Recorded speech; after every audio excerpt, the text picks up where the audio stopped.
ও মা, কথা আপনি গিন্নিমার খোকাবাবুকে নিয়ে এসেছেন? কি সৌভাগ্য আমার! হ্যাঁ, আমি যে আর ভাবতেই পারছি না। আর কি বলবো বলো, তোমার কর্তাবাবুকে কতবার বলেছি, তা উনি আমার কথা কানেই তোলেন না। আর রাখাল, তুমি ভালো আছো তো? আগে হ্যাঁ গিন্নিমা, এই এত বড় বাড়ি আগলে রয়েছি, ভালো তো থাকতেই হবে। এই ছোট খোকাবাবু কত বড় হয়ে গেছে তুমি, হ্যাঁ? তোমাকে এতদিন পরে দেখে খুব ভালো লাগলো রাখাল কাকা। হ্যাঁ, হয়েছে হয়েছে। রাখাল, এই জিনিসপত্রগুলো ভেতরে ঢুকিয়ে দে তো। আর হ্যাঁ, উকিল বাবুকে শিগগির খবর দে, যত তাড়াতাড়ি সম্ভব আমি এখানের কাজ ছেড়ে ফেলতে চাই।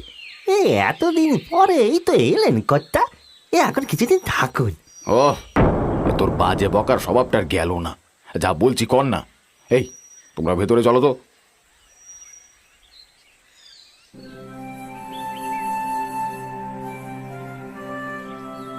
এই বাড়িতেই প্রথম বউ হয়ে এসেছিলাম, তারপরে তোদের জন্ম, আর এখান থেকেই আমাদের ভাগ্য ফেরা। কত স্মৃতি জমে আছে। তোমার তোমার মনে আছে মা, বাড়ির পিছনের বাগানটায় আমি আর দাদা খেলতাম, আর আর তারপরেই একদিন। ওহ, তোমরাও না সত্যি এখানে দাঁড়িয়ে দাঁড়িয়ে কি করছো? ওদিকে রান্নার কি ব্যবস্থা হবে দেখো। আচ্ছা বাবা, আমরা এই বাড়ি ছেড়ে চলে গেলাম কেন? এমনি এমনি এমনি তুই তুই খুব বাজে প্রশ্ন করিস নীলু। হ্যাঁ, চল চল, সেগুলি স্নান করে নিবি, চল, তারপর খেয়ে একটু বিশ্রাম নিবি। মধুপুরে তখন রাত নেমেছে। রাতের খাবার শেষ করে প্রতাপ আর তার ছেলে নীলু শোবার ঘরে চলে গেছে। রান্নাঘরের কাজ সেরে রুমা রাখালকে বলল, রাখাল, তোমার খাবারটা ঢাকা রইল, খেয়ে শুয়ে পড়ো। কাল বরং আমি বলে দেব যে বাজার থেকে কি কি আনতে হবে। এখানের মতো তাজা মাছ আর সবজি কোথাও পাওয়া যায় না। তোমার কর্তা খেয়ে যে কি আনন্দ পাবে। এই একদম একদম গিন্নিমা, আপনি আপনি এবারে গিয়ে শুয়ে পড়ুন। হ্যাঁ,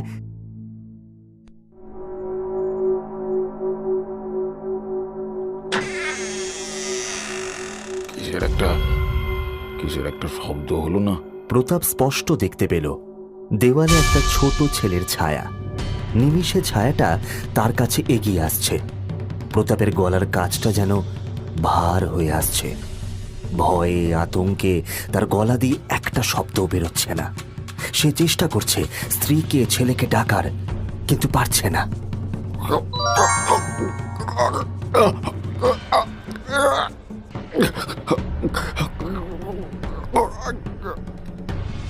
বাবা, বাবা, বাবা, তোমার তোমার কি হলো? কি গো, কি গো, কি হলো? তুমি এমন করছো কেন? কোথায় কষ্ট হচ্ছে বলো?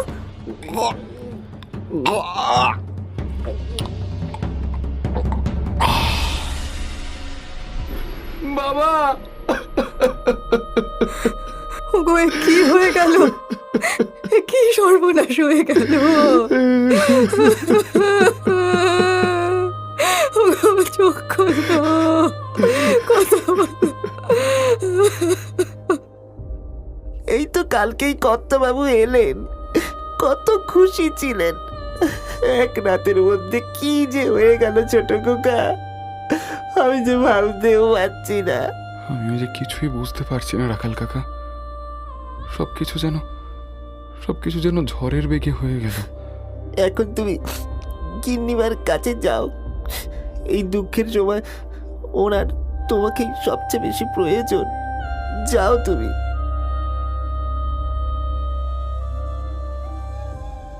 মা, মা, শান্ত হও মা, নিজেকে সামলাও। আমাদের হাতে যে কিছুই নেই মা, কি কি করবো আমরা বলো? এমনটা কি করে হয়ে গেল রে নীলু?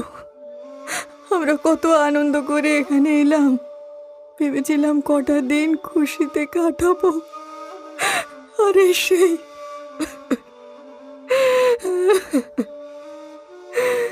লোকটা বুঝি নিজের বাপের ভিটের টানেই শেষবার এখানে এসেছিল। আমি আমি যে কিছুই বুঝতে পারছি না মা। বাবার মৃত্যুটা না বড্ড রহস্যময়। আমি জানি না, আমি কিচ্ছু জানি না। আমি যে কিছুই ভাবতে পারছি না। তোর বাবার নেই। মা মা মা মা এমনটা করো না মা, একটু শান্ত হোক। আচ্ছা মা, একটা কথা বলো তো, এই এই এত বছরে আমরা তো কত জায়গায় ঘুরতে গেছি, কিন্তু বাবা তো কখনো এইখানে আসতে চায়নি। যখন তুমি বলতে তখনও এড়িয়ে যেত, কিন্তু কেন মা? জানি না রে, সত্যি আমি জানি না নীলু। এই বাড়ি ছেড়ে চলে যাওয়ার পরে একবারও তোর বাবা এই গ্রাম, এই বাড়ি নিয়ে একটা কথাও বলতো না। ও যেন এই জায়গাটাকে ভুলে যেতে চাইতো।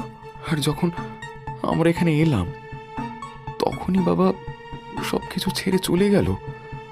নীলু, আমার আর একদিনও এখানে ভালো লাগছে না রে। তুই তাড়াতাড়ি উকিলের সঙ্গে কথা বলে নিয়ে এই বাড়িটাকে বিক্রি করে দে, তারপরে আমরা ফিরে যাব। হ্যাঁ মা, তুমি তুমি একদম ঠিক বলেছ। আমারও এখানে আর একটা মুহূর্তের জন্য ভালো লাগছে না। আমি আমি আমি কাল পরশুর মধ্যেই এই এই বাড়ি বিক্রির কাজ সম্পূর্ণ করে ফেলবো। কথা মতোই নীলু পরদিনই উকিলের সাথে কথা বলতে চলে গেল, কিন্তু উকিল তাদের কয়েকটা দিন অপেক্ষা করতে বললেন। রুমা সেদিন নিজের ঘরে বিছানায় শুয়ে আছে। হঠাৎই দরজার কাছে একটা ছায়া দাঁড়িয়ে আছে। ভয়ে আতঙ্কে রুমা চিৎকার করে উঠল, কে কে কে ওখানে? ও তোমাদের বাঁচতে দেবে না, চলে যাও, চলে যাও। কে কে ওখানে? আমি বলছি কে ওখানে? মা মা মা- মা কি কি- কি হয়েছে? কি হয়েছে মা? তুমি তুমি এমন চিৎকার করছো কেন? একটা ছায়া, নীলু, নীলু, একটা কালো ছায়া এসে ভ্যাস ভ্যাসে গলায় কি একটা বলে চলে গেল। নীলু, আমি আমি সত্যি বলছি, আমি সত্যি বলছি রে, বিশ্বাস কর। আমি আমি আমি আমি জানি মা, তুমি সত্যি বলছো, কারণ কারণ কারণ আমিও যে ওই ছায়া মূর্তিকে দেখেছি। আর আর তার আড়ালে একটা ছোট্ট ছায়া। হ্যাঁ নীলু, তুই ঠিক বলছিস। আর কালকে জানিস, কাল রাতে আমি স্পষ্ট দেখেছি আমাদের কুয়োতলায় বসে কেউ যেন কাঁদছিল। আর আর আমি আমি পরশুদিন যখন গ্রামের ক্ষেতের দিক থেকে ফিরছিলাম, আমি পরিষ্কার শুনতে পেয়েছি মা, কেউ কেউ আমাকে চলে যেতে বলছে। নীলু, আমার আর ভালো লাগছে না রে। এই বাড়ি, এই টাকা, আমার আমার কিচ্ছু চাই না। এখানে আমি আমার স্বামীকে হারিয়েছি। আজ থেকে 18 বছর আগে আমি এখানে। গিন্নিমা, এই উকিল বাবু খোকাকে ডেকে পাঠিয়েছেন। হ্যাঁ ঠিক আছে, নীলু, নীলু যা বাবা, দেখ দেখ গিয়ে কি বলে। যদি দেরি হয় বলিস আমাদের এসব চাই না, আমরা শুধু এখান থেকে চলে যেতে চাই। রুমার কথা মতো নীলু উকিলের কাছে গিয়ে দেখা করে বাড়ি বিক্রির সমস্ত কাজ সেরে ফেলল। পরদিনই রুমা আর নীলু বাক্স প্যাটরা নিয়ে গরুর গাড়ি চেপে রওনা হলো। তারা আর কখনো এই গ্রামে ফিরতে চায় না। কিন্তু গরুর গাড়ি কিছু দূর যেতেই তারা অবাক হয়ে দেখল, পথের মাঝে একজন লাল পোশাক পরা সাধু মতো ব্যক্তি হাত নাড়ছে। গারোয়ান, গাড়ি দাঁড় করো তো, সামনে একজন দাঁড়িয়ে রয়েছে দেখছি। খোকা বাবু, আমি সামনেটায় নেমে যাব, একটু যদি গাড়ি করে ছেড়ে দিতে। আরে হ্যাঁ হ্যাঁ, আপনি উঠে আসুন বাবা। নীলু, সরে বস। এই তোমরা বুঝি এই গ্রামেরই বাসিন্দা নাকি? হ্যাঁ, আগে না বাবা, আমরা এখানে একটু বিশেষ কাজে এসেছিলাম। এবারে চিরদিনের মতোই। কি- কি- কি বলতে চাইছেন আপনি? একটা হতদরিদ্র লোক কিভাবে রাতারাতি বড় লোক হয়ে গেল সেটা কখনো জানতে ইচ্ছে হয়নি? আর তুমি বউ, তুমি কখনো জানতে চাওনি যে তোমার বড় ছেলে কোথায় গেল? মানে আপনি কে? আর আপনি লালুর ব্যাপারে কি জানেন? কেন, তোমার স্বামী কখনো তার বিষয়ে কিছু বলেনি? না, কখনো না। ও বলেছিল আমার আমার লালু আমার লালু নদীর জলে পড়ে তলিয়ে গেছে, কিন্তু কিন্তু আমি ওর কথায় কখনো বিশ্বাস করতে পারিনি, কারণ ওর গলায় একটা অদ্ভুত দ্বিধা ছিল। আপনি আপনি কি জানেন বলুন, কে আপনি? আর কি বলতে চাইছেন আপনি? আমরা গরিব ছিলাম, তাহলে এত সম্পত্তি, এত টাকা এলো কোথা থেকে? কোথা থেকে এলো সেটা আমি বলবো, কিন্তু তোমার বাবার জীবনের প্রথম দিকটা তো তোমার মাই বলতে পারবে খোকা। তোর বাবার সঙ্গে যখন আমার বিয়ে হয় তখন উনি নিঃস্ব, আমি অনাথ মেয়ে, তাই কাকা কাকি পাত্রস্থ করেও নিশ্চিন্ত হয়েছিলেন।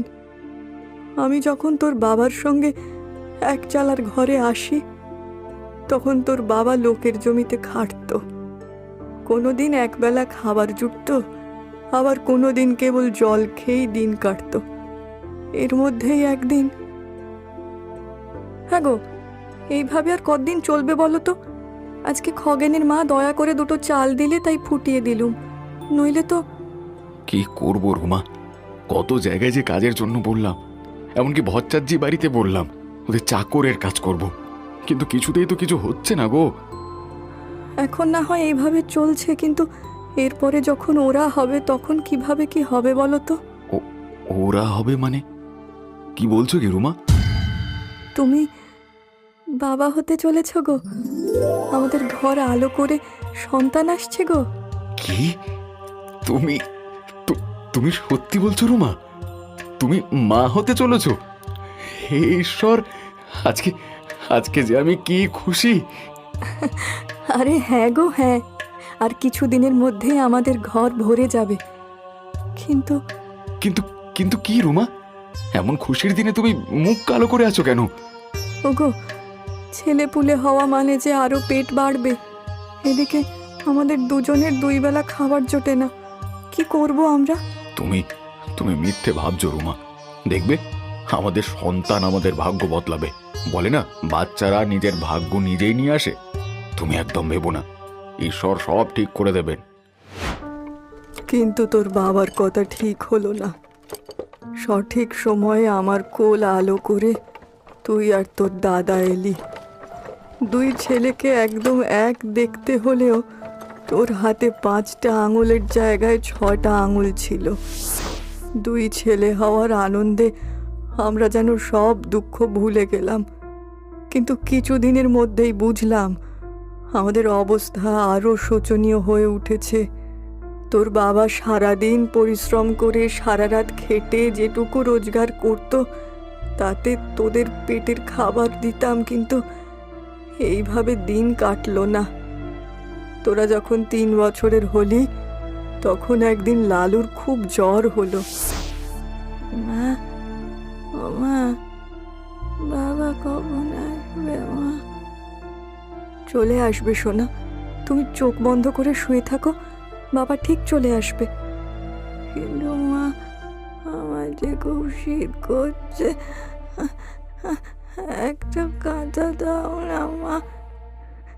হে ভগবান, ছেলেটার গা যে জ্বরে পুড়ে যাচ্ছে, ঘরে একটা কাঁথা নেই যে ছেলেটার গায়ে চাপাবো, আর না আছে একটু সাবু যে ওকে গরম করে দেব। মা, বাবা কি বতি সঙ্গে নিয়ে আসবে? তাহলেই দাদা ভালো হয়ে যাবে, তাই না মা? হ্যাঁ সোনা, বাবা এলেই দাদা ভালো হয়ে যাবে। কি গো, সাবু এনেছো? আর বদ্যি এলেন নাকি ওষুধ দিয়েছেন? মালিক আজকে টাকা দেয়নি রুমা। আমি দোকানে গিয়ে বুদ্ধির কাছে গিয়ে কত অনুনয় বিনয় করলাম, কত হাত জোর করলাম, কিন্তু ওরা টাকা ছাড়া না ওষুধ দিল আর না সাবু। ওগো, ছেলেটার যে জ্বরে গা পুড়ে যাচ্ছে, আমি ওকে কি দেব? ছেলেটা যে চোখের সামনে মরে যাবে। না রুমা না, এমন বলো না। তবে কি বলবো? হ্যাঁ কি বলবো? কেমন পুরুষ মানুষ তুমি যে ছেলের মুখে খাবার তুলে দিতে পারো না? যদি নাই পারবে তবে কেন বিয়ে করেছিলে? কেন ছেলেগুলোকে জন্ম দিতে বললে তুমি? কেন? কি এত বড় কথা? দিন রাত মুখে রক্ত তুলে কাজ করছি, নিজে না খেয়ে ছেলেগুলোর মুখে খাবার তুলে দিচ্ছে, আর তুমি এসব বললে? হ্যাঁ হ্যাঁ বললাম। এই অভাব অনটন আর ভালো লাগে না, আর পারছি না আমি। তোমার সাথে বিয়ে করার থেকে আমার গলায় দড়ি দিলে অনেক ভালো ছিল। অন্তত ছেলেটাকে চোখের সামনে মরতে দেখতে হতো না। তুমি আমাকে এত খারাপ কথা বললে? বেশ, যদি টাকা নিয়ে না ফিরতে পারি তবে তবে আর এই ঘর মুখো হব না। যেদিকে দু চোখ চায় চলে যাব। হে ভগবান, এ আমি কি করলাম? আমি ওকে এত ছোট বড় কথা বলে ফেললাম। আমি কি করব বলো? আমি যে আর সহ্য করতে পারছিলাম না। হে ভগবান। আমরা তখন এত ছোট যে কিছুই মনে নেই। তারপরে তারপরে কি হলো মা? তারপরের কাহিনী আমি বলছি খোকা। তোমার বাবা হন্যে হয়ে পথে কাজের জন্য ঘুরে বেড়াচ্ছিলেন। আমি তখন একটা গাছের নিচে বসেছিলাম। তার কপাল দেখেই আমি সবটা পড়ে ফেললাম। তোমার কপাল খুব শিগগির ফিরতে চলেছে প্রতাপ। তুমি খুব তাড়াতাড়ি সব অভাব অনটন মুছিয়ে দেবে। আপনি আপনি কে? আর আমার নাম, আমার বিষয়ে জানলেন কি করে? কথা সেটা নয় প্রতাপ। কথা হলো তুমি তোমার ভাগ্যকে বদলাতে চাও কিনা। মনে রেখো, মা লক্ষ্মী কিন্তু একবারই ভাগ্যের দরজায় কড়া নাড়ে। আমি আমি আমি আমি চাই আমি চাই আমি বদলাতে চাই বাবা। এই নিত্যদিন দারিদ্রতার সাথে লড়াই করে আমি ক্লান্ত। এত পরিশ্রম করেও আমি পরিবারের মুখে দুবেলা খাবার তুলে দিতে পারছি না। আমাকে বলুন বাবা, কিভাবে আমি ভাগ্য বদলাতে পারবো? আমাকে বলুন। খুব সহজেই পারবে তুমি। তোমার ছেলে দুটো অত্যন্ত সুলক্ষণযুক্ত। তোমার দুটি ছেলের মধ্যে একটিকে আমায় দাও। তোমার ছোট ছেলেটি কি দিও না হয়? তার বদলে আমি তোমাকে দুটি মোহর ভর্তি থলি দেব। মানে আমার ছেলেকে নিয়ে আপনি কি করবেন? ওকে আমি আমার শিষ্য করব। পুজো আচ্ছা সাধনায় সিদ্ধি লাভ করে ওকে যোগী পুরুষ বানাবো। সামনের কৃষ্ণপক্ষের চতুর্থী অত্যন্ত শুভ দিন। সেই দিনই আমি ওকে নিজের শিষ্য করে দেব। না না না না না না না, কখনোই না। আমার ছেলেকে আমি টাকার বদলে এভাবে বিক্রি করে দিতে পারবো না, কোনো মতেই না। তাহলে কি করবে? হ্যাঁ, তাহলে কি করবে? এইভাবে খেতে না দিয়ে, ওষুধপত্তি না দিয়ে ওকে ধীরে ধীরে মৃত্যুর মুখে ঠেলে দেবে? গোটা পরিবারটাকে তিলে তিলে শেষ হতে দেখবে তুমি? না না না, হবে না হবে না। আমার পরিবারের কিছু হবে না। আমি ওদের কিছু হতে দেব না। কিন্তু কিন্তু লোভের বসে আমি আমার ছেলেকে দিতে পারবো না। না, কখনোই না। তুমি ভুল করছো প্রতাপ। তোমার ছোট ছেলের ভবিষ্যৎ উজ্জ্বল। ওর মধ্যে বড় সাধক হবার চিহ্ন রয়েছে। ও তোমাদের পরিবারের ভাগ্য বদলাতে পারবে। না না না, আমি আমি আমি আমি নীলুকে ভালোবাসি, বড্ড ভালোবাসি। চাই না, আমার চাই না মোহন, আমার চাই না কিছু। বেশ, তবুও বলবো একবার ভেবে দেখো। টাকার চেয়ে বড় বন্ধু এই দুনিয়ায় আর কেউ নেই।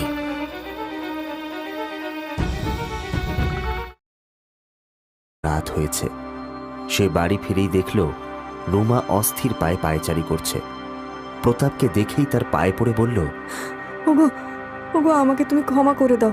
এর আগের মাথায় কি বলতে কি বলে ফেলেছি আমি নিজেই জানি না। আমাকে ক্ষমা করে দাও তুমি। আরে আরে আরে, কি কি করছো কি রুমা? ওঠ ওঠ ওঠ ওঠ। আরে দোস্ত তো আমারই। আমি তোমাদের দুবেলা পেট ভরে খেতে দিতে পারি না।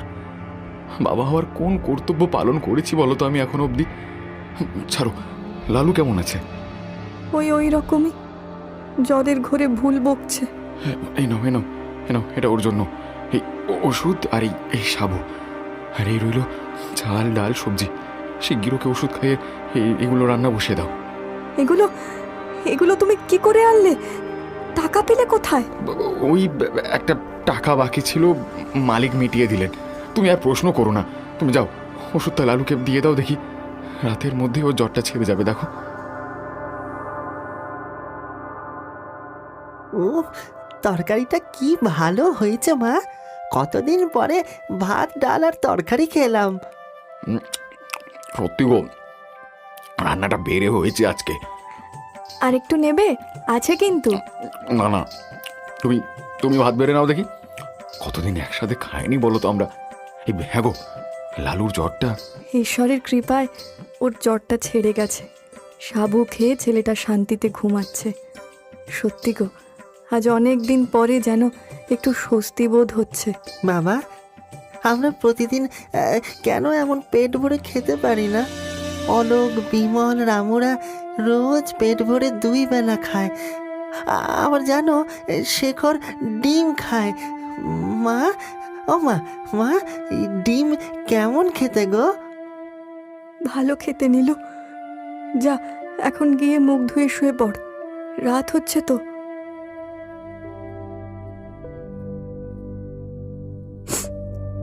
জানো তো, মাঝে মাঝে মনে হয় আমাদের ছেলেগুলোকে এই পৃথিবীতে আনা উচিত হয়নি। ওদেরকে এনে বুঝি আমরা কষ্ট দিচ্ছি। কি চাই বলো ছেলে দুটো? কেবল 2 বেলা পেট ভরে খাবার। আর আমি সেটাও দিতে পারি না। সত্যি ভগবান মানুষ না করে কুকুর বিড়াল করলেই বোধহয় ভালো হতো। সত্যি গো, ভয় রাতে ঘুম হয় না। সকালে উঠে ছেলে দুটোকে কি খেতে দেব এই ভেবে খিদের জ্বালায় ওরা লোকের বাড়ি চলে যায়। মা হয়েছে আর সহ্য করতে পারি না গো। কি জানি কতদিন এইভাবে লড়াই করে বাঁচতে পারবো। সেই সাধু বাবা তো ঠিকই বলেছিলেন, এইভাবে কষ্ট দিয়ে ছেলে দুটোকে নিজের কাছে রেখে কি লাভ? তার থেকে যদি একটাকে না না না না না না না, আমি কি ভাবছি? কিন্তু এছাড়া যে আর কোনো পথও নেই। সাধু বাবা বলেছিলেন নীলুকে তাকে দিয়ে দিতে। নীলু, না না না না না, নীলুকে আমি বড্ড ভালোবাসি। আর লালুকে যদি আমি সাধু বাবাকে দিয়ে দিই, সাধু বাবা তো ওদের দেখে বুঝতেও পারবেন না। লালু একটা জীবন পাবে, আর তার সাথে ওই 2 থলি মোহর পেলে আমাদের জীবনটাও শুধরে যাবে। এই অভাব, এই অনটন সব মিটে যাবে। নীলুকে ভালো করে মানুষ করতে পারবো। হ্যাঁ হ্যাঁ, এটাই সবার জন্য ভালো হবে। কিন্তু কিন্তু রুমা, ওকে বললে ও কোনোদিনও তো রাজি হবে না। ও কোনোদিন লালুকে নিয়ে যেতে দেবে না। কিন্তু না, আমাকে এই কাজ করতেই হবে। এতেই সকলের মঙ্গল। হ্যাঁ, লালুর শরীরটা ঠিক হলেই আমি ওকে নিয়ে যাব। কয়েকদিন পরেই লালু সুস্থ হতেই প্রতাপ সিদ্ধান্ত নিয়ে নিল। রাতে রোমা আর নীলু ঘুমিয়ে যেতেই প্রতাপ ঘুমন্ত লালুকে কোলে নিয়ে বাইরে বেরিয়ে গেল। তারপরে কি হলো বাবা? তোমার স্বামী লালুকে আমার কাছে দিয়ে তার পরিবর্তে 2 থলি মোহর নিয়ে চলে যায়। আর আমি ঘুম ভেঙে লালুকে না দেখে যখন বারবার ওকে জিজ্ঞাসা করি, ও বলে ভোরবেলা লালুকে নিয়ে নদীতে চান করতে গিয়ে লালু জোয়ারের জলে তলিয়ে গেছে। কিন্তু তার মানে তো লালু মারা যায়নি, ও তো আপনার কাছে ছিল। তাহলে আমার ভাই কোথায় সে? আমি তাকে সেই দিন পুণ্যতিথিতে দীক্ষিত করে নিজের সমস্ত জ্ঞান শক্তি দিয়ে দিই, আর সে কালা জাদু করে অপশক্তিকে আহ্বান করে তাদের হাতে নিজের প্রাণ খোয়ায়। কি? এটা আপনি কি বলছেন? আর একটা কথা জেনেও তোমরা আহত হবে। লালুর সেই দুষ্ট আত্মাই প্রতাপকে হত্যা করেছে। হে ভগবান, তার মানে ওই রক্তের পায়ের ছাপ, ওই ছায়ামূর্তি,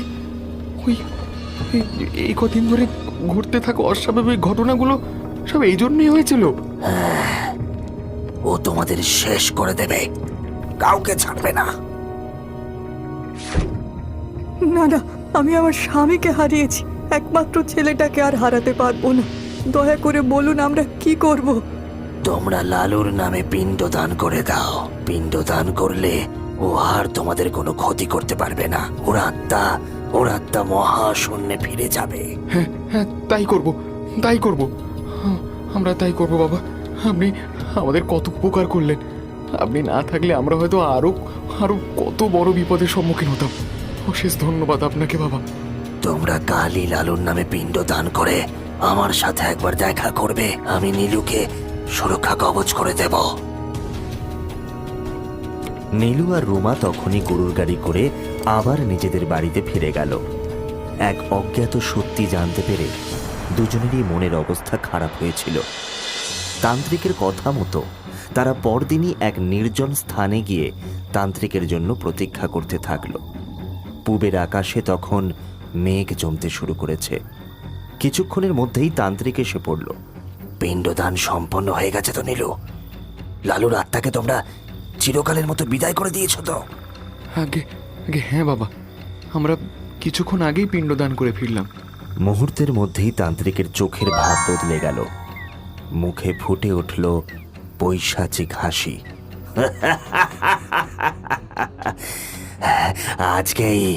আজকেই আমার এতদিনের প্রতীক্ষার শেষ হবে। যেই আকাঙ্ক্ষা আমি বুকে চেপে রেখেছিলাম, আজকে সেটা পূর্ণ হবে। তোদের গোটা বংশ নির্বংশ হবে আজ। এ কি কি করছেন আপনি? আপনি আপনি যা বলেছিলেন আমরা তো তাই করেছি। মূর্খের দল শত সহল। তোদের আর নিস্তার নেই। এবার গোটা পরিবার একসাথে মরবি তোরা। আমার সাথে চালাকি, আমার সাধনায় বাধা দিয়েছে তোর বাপ। তোদের আমি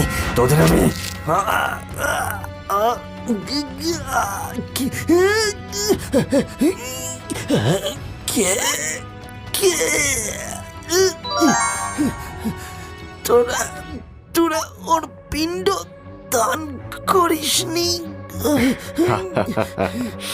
না, করিনি। তোর মতন শয়তানের কথা শুনে যদি সত্যি পিণ্ড দান করে দিতাম তবে না জানি কি হতো। ভাগ্যিস কাল রাতে হঠাৎ সেই ঘটনাটা ঘটলো। একে হঠাৎ আবহাওয়া এইভাবে পাল্টে গেল কি করে? নীলু দরজাগুলো আটকে দে বাবা। মা, ও তোমাদের শেষ করে দেবে মা। ও ভাইকে মারার জন্য ওত পেতে বসে আছে। তোমরা ওর কথা বিশ্বাস করো না মা। দাদা দাদা লালু, আমার লালু, তুই নিজের বাবাকে মেরে ফেললি রে। এইভাবে তুই আমাদের সাথে শত্রুতা করলি বাবা? মিথ্যে, সব মিথ্যে মা। ওই শয়তান তান্ত্রিক তোমাদের মিথ্যে কথা বলেছে। ও বাবার কাছে মোহরের বিনিময়ে ভাইকে চেয়েছিল, কারণ ভাইয়ের হাতে 6টা আঙুল রয়েছে। আর তাই ভাইকে বলি দিয়ে ও সিদ্ধি লাভ করতো। শয়তানের সাধনার এটাই ছিল শেষ ধাপ। কি কি তুই তুই কি বলছিস দাদা? হ্যাঁ রে ভাই, ওই তান্ত্রিক তোকে চেয়েছিল, কিন্তু বাবা বরাবর তোকে বেশি ভালোবাসতো। তাই আমাকে ঘুমের মধ্যে তুলে নিয়ে যায় তান্ত্রিকের কাছে। আমাকে ওর হাতে দিয়ে মরের থলি নিয়ে ফিরে আসে। আর তখন রাতের অন্ধকার, তার উপরে আমার শয়তান তান্ত্রিক তোমাদের মিথ্যে কথা বলেছে। ও বাবার কাছে মোহরের বিনিময়ে ভাইকে চেয়েছিল, কারণ ভাইয়ের হাতে 6টা আঙুল রয়েছে। আর তাই ভাইকে বলি দিয়ে ও সিদ্ধি লাভ করতো। শয়তানের সাধনার এটাই ছিল শেষ ধাপ। কি কি তুই তুই কি বলছিস দাদা? হ্যাঁ রে ভাই, ওই তান্ত্রিক তোকে চেয়েছিল, কিন্তু বাবা বরাবর তোকে বেশি ভালোবাসতো। তাই আমাকে ঘুমের মধ্যে তুলে নিয়ে যায় তান্ত্রিকের কাছে। আমাকে ওর হাতে দিয়ে মরের থলি নিয়ে ফিরে আসে। আর তখন রাতের অন্ধকার, তার উপরে আমাদের দুই ভাইকে তো একই রকম দেখতে।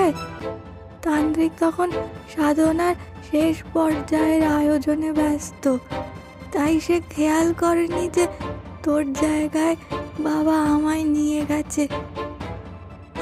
আমি আমি কিছুই জানতে পারিনি। হে ঈশ্বর, আমার কোল থেকে তোর বাবা তোকে নিয়ে চলে গিয়েছিল। কেন ডাকিসনি আমায় তুই? কেন ডাকিসনি?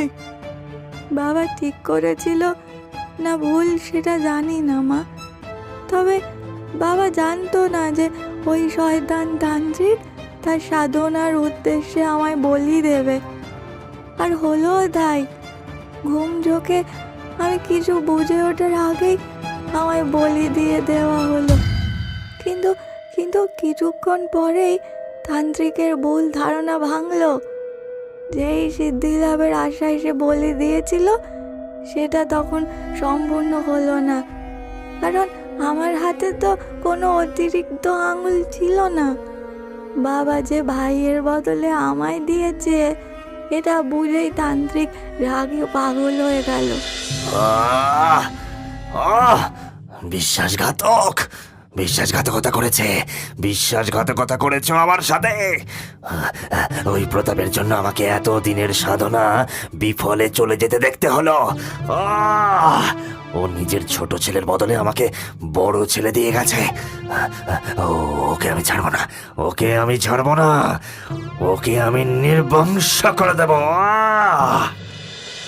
তান্ত্রিক তখনই এসেছিল, কিন্তু ততক্ষণে তোমরা তিনজনেই সেই মোহর নিয়ে পালিয়ে গেছো। এরপর থেকে প্রতিটা দিন ও প্রতিজ্ঞা করেছে তোমাদের এখানে আসার আর আমাদের বংশকে নির্বংশ করার। তার মানে বাবার মৃত্যু? ওই করেছে ভাই। আমি চেষ্টা করেছিলাম বাবাকে বাঁচাতে, কিন্তু ততক্ষণে অনেক দেরি হয়ে গেছিল রে।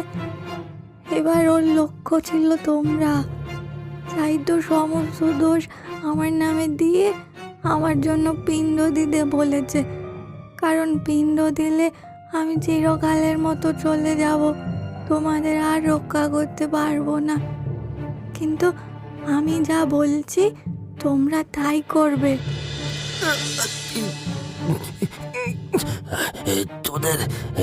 তোদের আমি ছাড়বো না। চলো না, তোরা আমার সাথে ছলনা করেছিস।